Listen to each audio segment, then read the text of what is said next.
The house was already loud when she arrived, the kind of loud that came from people trying to sound comfortable in someone else's space.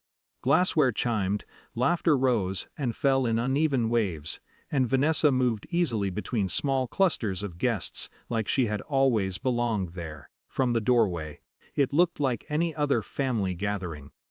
Nothing about it suggested ceremony. Nothing suggested a declaration waiting to happen. She paused just long enough to take in the room before stepping inside. No one noticed the hesitation. They rarely did. Her mother-in-law stood near the center, positioned with unconscious precision. Not seated, not drifting, anchored. She wore the expression she reserved for occasions when attention was not only expected but required. Vanessa reached her first, greeted with warmth, hands touching, shoulders leaning in. Others followed. Compliments. Polite admiration. A rhythm rehearsed through years of similar evenings. She accepted a drink she didn't want. The announcement came without build-up. A spoon tapped against crystal. Conversations softened. Heads turned with mild curiosity rather than surprise. This was, after all, her house. Her stage. "I've been meaning to share something with all of you." The room leaned inward. Her voice carried easily, confident and bright, shaped by the pleasure of being listened to. "I've decided I'm leaving both houses to Vanessa." There was a moment, brief but perceptible, when silence thickened before reaction filled it. Gasps softened into smiles. Someone laughed with approval. Vanessa's expression flickered through something resembling disbelief before settling into gracious composure. How wonderful! How generous! How lucky! She stood near the back of the room, drink untouched, posture neutral. No visible reaction. No contribution to the wave of admiration rippling outward. The words were not shocking. Not entirely. They were simply final. Years of subtle positioning condensed into a single sentence. A public arrangement of value, of preference, of hierarchy.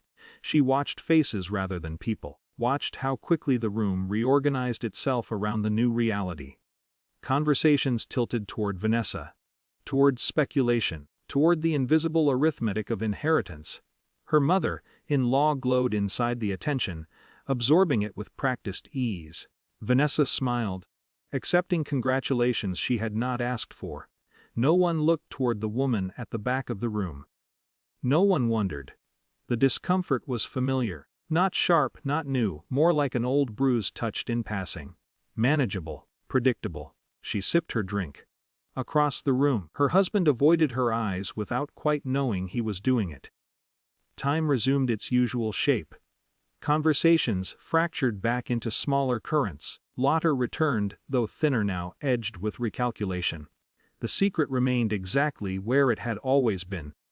Not dramatic, not scandalous. Simply factual. Paperwork, dates, signatures. Details that did not care about performance. She had not planned to say anything that night.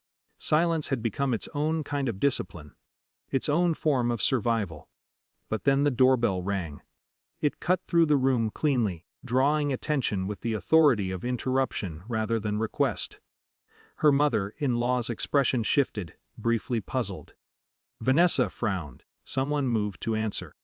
The lawyer entered carrying a leather folder, and the particular neutrality of a professional accustomed to rooms that changed temperature quickly. Recognition rippled outward in confused fragments. "Oh, I didn't know. Is everything all right?" Her mother-in-law recovered first, smile returning, though tightened now at the edges. "Yes, of course. We weren't expecting you tonight. I apologize for the intrusion," the lawyer said gently. "But there are documents requiring clarification." The room grew still in a different way this time. Not ceremonial silence. Uncertainty. Eyes moved between faces, searching for cues no one possessed. Vanessa's confidence thinned. Her mother-in-law laughed lightly, attempting to smooth the moment. "Well, I suppose these things can't wait." The lawyer opened the folder. There was no spectacle in what followed.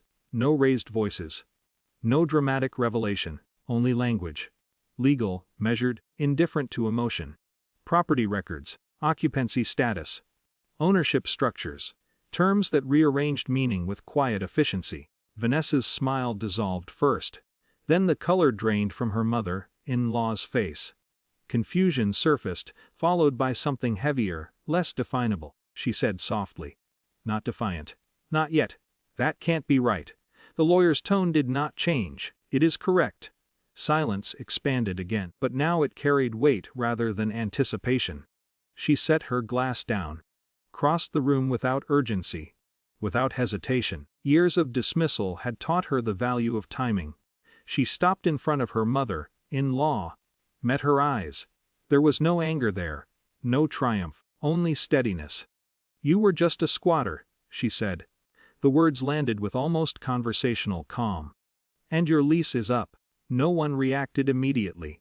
The authority of the statement did not come from volume or emotion, but from alignment, her voice echoing the legal reality already established. The lawyer said nothing. He didn't need to. Around them, guests shifted in small, uncomfortable movements. Glances darted, then retreated. No one knew where to look. Vanessa stared at the floor. Her mother-in-law's composure fractured, not explosively but gradually, like something structural giving way under accumulated pressure. This is my home, she said, though the certainty had vanished from the words. The lawyer's silence answered. So did the room. She did not elaborate. Did not explain. The truth required no performance. When she stepped back, nothing felt victorious, only settled. A reordering, a gravity shift. Conversation did not resume. The party dissolved slowly, awkwardly, under the quiet pressure of consequence. And she left the house the same way she had entered, composed, unnoticed, but no longer standing at the back of anything.